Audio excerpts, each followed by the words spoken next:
mbokk yi dal leen ak jàmm ci xibaaru marax yi bokk na la ca gën a fës wàllum njàng mekk njàngale mi jàngalekat yi tey xëyee ak i congrès gannaaw SELS waa SAEMS ñoom it desuñu woon benn yoon ginnaaw kaddu yi ñu yëkkati ca ñaari congrès yooyu benn la mooy nguur gi sàmmonte xaati mi dox seen diggante ak njàngalekat yi bu fekkante ne bëgg nañ njàng mekk njàngale mi gën a ñoŋ ñu wax ci wàllu mbayum ceeb mi wutali ca commune bu Kolda ak la ko wër la ñu fa nemmeeku nag mooy coppite jaww ji andiwul ay yàqu-yàqu ca mbayum ceeb ma ca gox boobee ma ngay dox bu baax loole nag ci njàppandalu waa Sodagri ca Burkina Faso juróom-ñeenti nit ñoo ca ñàkk seen bakken gannaaw nag bàyyi nit yu yore gànnaay amale yooyu ñaawteef mbokk yi loolay ponk yi bu ngeen taaxirloo ñu daal di koy faram-fàcce.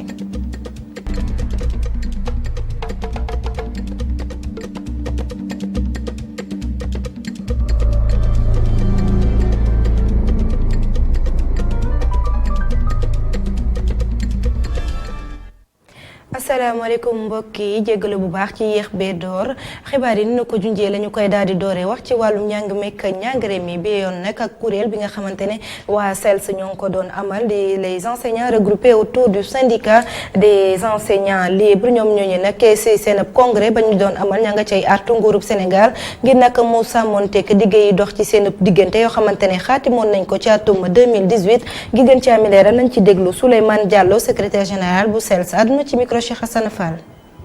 bi nga xam ne moom lañ signé woon ak gouvernement bi depuis le 30 avril 2018 li ñu seetlu li ñu gis daal mooy que ne li si jot a yëngatu daal wala li si jot a bougé wala li si jot a appliqué daal bëriwul néew na lool.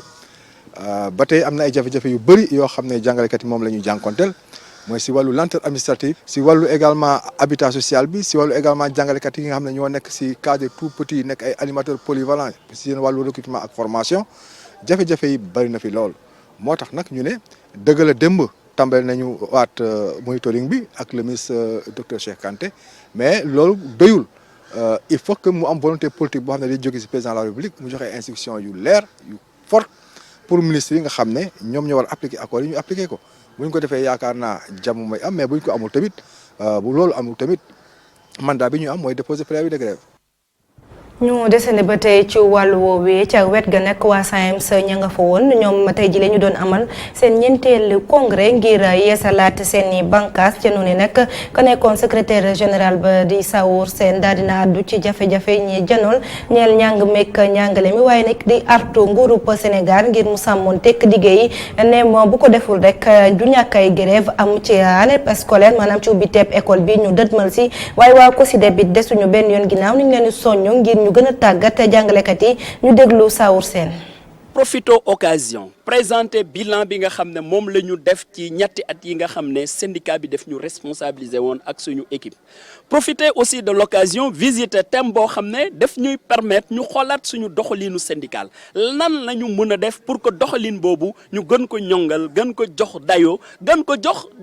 ay aspects yoo xam ne dina mën a permettre li nga xam ne jàngalekat yi dañ koy xaar ci ñun ñu mën ko atteindre mais aussi congrès ku ko dégg aussi day profiter occasion renouveler instance de base yi renouveler woon nañ tous les départements renouveler tey dinañ renouveler les sections régionales mais bureau national bi aussi dinañ ko renouveler. rëccu d'abord le fait que monitoring bi yeex parce que li tax ñu ne dafa yeex bu ñuy signer protocole d'accord bi dañ wax ni il faudrait que chaque ñetti weer ñu tase ak gouvernement au Sénégal mais bu ñu duggee année électorale bi kenn amutul jotu situation éducation nationale même si dans les règles on parle de continuité de l'État mais en réalité élection bu ñëwee amutul continuité de l'État loolu moo tax ñu toog année boobu ma fàttali Sénégalais yi boo gisee année boobu nekk année bu tekkaaral c'est pas parce que le gouvernement dafa respecté lu waxoon mais parce que tout simplement dañ jàpp ni ñun ay patriotes sénégalais lañ te comme gis nañ ne Sénégal yegg si na ci présidentielle élection tànn njiitu réew ñu ne il faut ñun ñu banque suñu yoxo bàyyi mi nga ko ñu wax ci leneen ñeel taxawaayu kilifa diine yi ci réew mi gis nañ nag ni mu amee solo bi ci mujj nag ak nañuy rataxale diggante yi mooy ci diggante ki fi nekkoon njiitu réew mi di Abdoulaye Wade ki fi nekk njiitu réew Macky Sall di joxante loxo ci ubbiteeb juma Massalikul Jinaan ku ci nekk ak noo koy gisee ki nag di Ibrahima Bakhoum nekk ab taskatu xibaar sekk nag Youssouf Konté ab waxtaan wu yaatu reportage. nataal bi ñu gis Macky Sall ak Abdoulaye Wade joxante loxo saafontek mu ngi wër réseaux sociaux yi waaye lu rafet li mu ngi am gannaaw bi nga xam ne kii di xalif général kullu murid di Serigne Mountakha Bassirou Mbacké jubboole na leen waaye nag li ni mel di wanewaat taxawaay Serigne si ci fay coow ci langum politique bi boobu ak léegi yàgg na. boo ko xoolee benn ci lii nga xam ne ci bokk na ci gën a siiw 1968 par exemple crise bi tolloon foofu ci li nga xam ne grève de 1968 ni ci sëñ Fallou waxee ba dal am ci loolu mu ngi fi am na loo xam yeneen yoo xam ne jaar na fi te du noonu rek maanaam église catholique tamit am na dox yoo xam ne doon nañ ko dox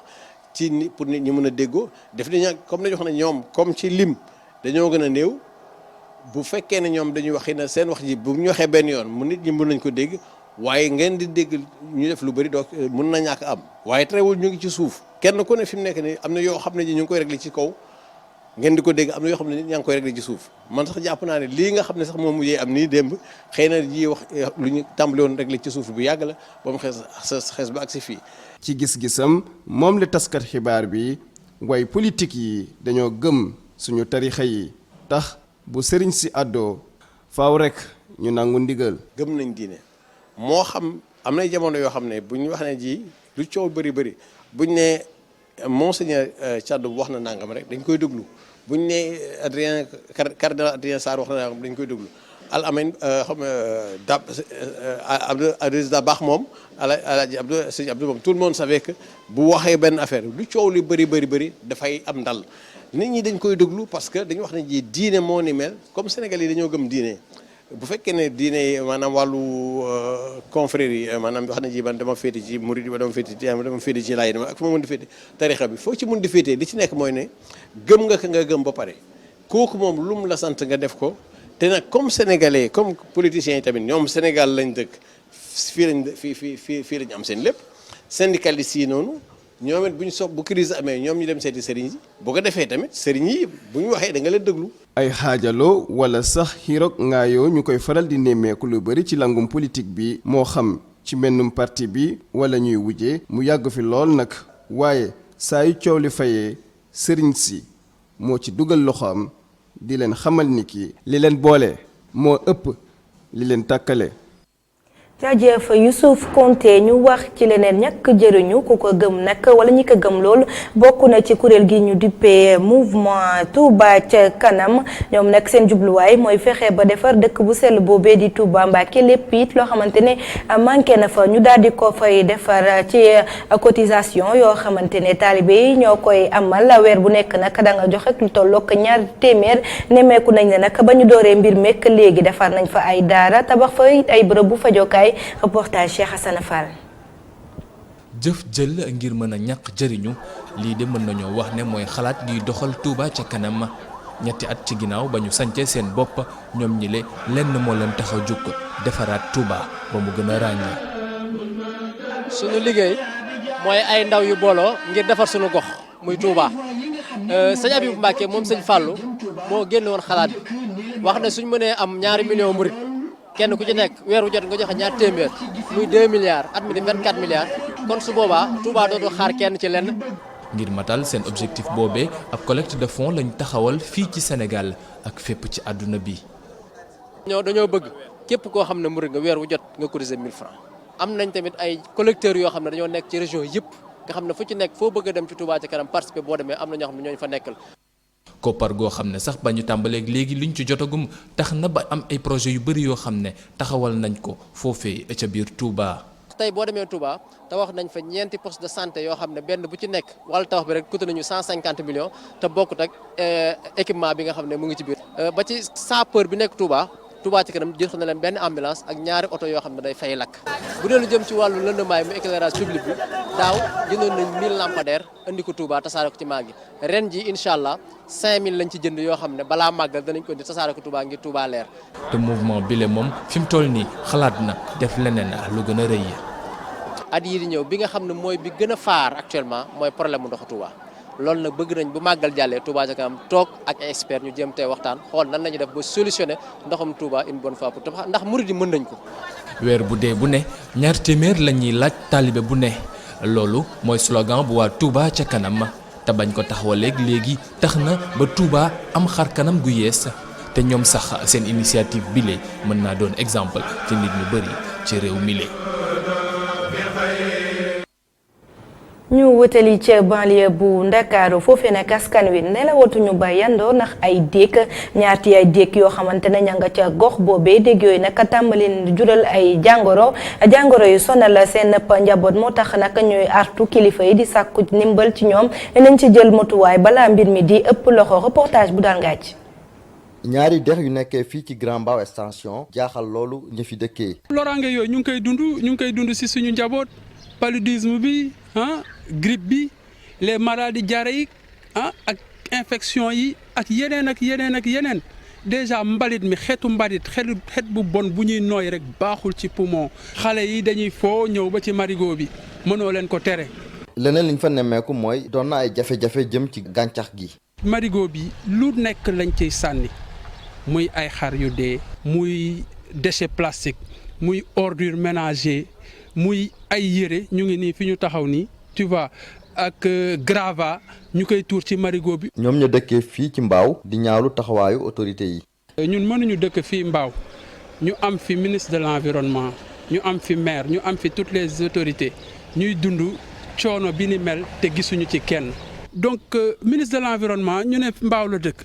mësuñu ko gis mësuñu ko dégg. am nañ yaakaar mu ngi ñëw xëy na mais soxla nañ ko ci terrain bi parce que mbir mi du toog ci bureau yi di wax kese da ngay ñëw nga constater nga xam nit yi lu ñuy dund ku ñu jàppale ñu jël nag te ñu ngi leen di interpeller parce que lu ñuy def seen rôle la. ñu aar dex yi nekkee fii ci Grand Mbao ñoom ñu fi dëkkee ñu ngi ñaan autorités yi ci ñu jël ci ay matukaay. pour nit yi bañ a defaat loolu autorité moo ñu war a jàppale tey bu amoon ay mesures ay sanctions ay amendes mais nit yi du ñu continuer di def lu ñuy def mais autorités yi gisuñu leen. le préfet mu ne maire mu génnee arrêté bi nga xam ne day tere ku branché fossam ci marigot bi égout yi ci marigot bi te loolu mesure bu am solo la côté boobu ñu ngi ciy xaar maire vraiment de la manière la plus rapide pour mu appliquer loolu. population bi dëkkee fii ci Grand Mbao mu ngi ñaan état bu Sénégal mu def ay mesures yoo xamante ne dinañu mën a aar seen cours d'eau yi nekkee fii ci seen localité bi mën leen aar ñoom ñu fi dëkkee. mi ngoog ñu jóge ca banlieue bu Ndakaaru wutali ca Kolda ni nu ko junjee ci ndorteelu xibaar yi foofee nag mbayum ceeb ma nga fay dox bu baax neem sax coppite jaww ji am na ci yenn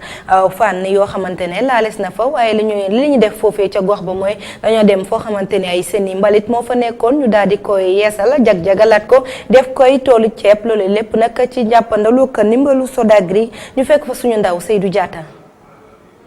ay at ca gannaaw bërëb bi yaatu ni nekk ci peegu commune bu diwaanu Kolda tuurukaay mbalit la woon mu nekkoon ab jafe-jafe ñeel wàllum alam bi laata góor gi ak ay ñoñom di ko soppi amal ci njëriñ tukkee ci mbayum ceeb ginnaaw ndimbal ñii di waa Sodagri. fii toog nañu presque lu mat fukki at kenn béyu ko donc gars yi dañ doon indi lépp lu ñu am salte ñu ñëw ñu sànni léegi nag waa Sodagri bi ñu ñëwee gis faro yi ñu ne dañ ñuy jàppale pour ñu béy yàlla ak ñoom nag tey ñu ngi béy fii. yaakaar naa ni fi mu nekk nii tombe dafa am loo xam dañ koy dund ci àdduna bi yëpp muy changement climatique maanaam jaww ji ni mu bindoo. devant situation yi mel noonu nag dañuy wax souvent que dafa am ñaari stratégie soit une stratégie d'atténuation et une stratégie d'adaptation fii ñu nekk nii tembe ci Sénégal stratégie d'adaptation la ñuy exemple de riziculture périurbaine qui a permis de récupérer cette zone qui est une zone où l'eau stagne de manière régulière. daanaka fépp ci diwaanu Kolda mbayum ceeb nekk na jamono ji li nga xamante ne ñu bari ñoo ci soobu mbégte la ci waa Sodagri waaye it doléance yi gën naa yokku. jafe-jafe yi daal mooy li ñu nekk ci biir dëkk bi divagation des animaux mooy li ñuy wax béy yi ak xar yi ak mbaam xuux yi ak mbaam saret yi yooyu ñooñu xaw a sonal fii tuuti. komi ɓuri ñagade hen ay cangol amen no Sodagri waɗani nomin mbaɗan ɗum aménagé ha moƴƴa ta minen kala dumbu ceeɗu min mbawa liggade. doléance moom ci lañ dëkk voilà état bi nag mu ngi jéem di def kéemtulaay kattanam pour mën a jël doléance yi régler leen. léegi xam naa dinañ jéem encore pousser pour ñu mën a am motofosseuse ak benn décortiqueuse au moins ñu la mënul jox sax rizerie bu ndaw. moom njiital Sodagri ak ay partenaire am fan yi la ñuy amal ab tukki nemmeeku baykat yi ci bët saalum réew mi wërngal képp lu ñu nemmeeku ci tool ya dalal na xel donte ñu ngi wéy di ñaan taw yi bañ a dog. leneen nit lañu nemmeeku ca bët gànnaaru réew mi mooy foofee nag dund gi métti na loolu xiif sax mooy faral di sonal askan wi loolu tax a jóg nag kuréel gii ñu dippee ONG international contre la faim maanaam xeex xiif moo ko tax a jóg ñu amalu nëppal lël nag ca mbuur géej boobu lël doon ci wax matuwaay ñu jël ngir xeex bi waaye nag des bàyyi xel ne nag am na ci yenn gox yoo xamante ne ña nga cay xeex xiif waaye xiif baa nga fa ba tey reportage Aliou Kane.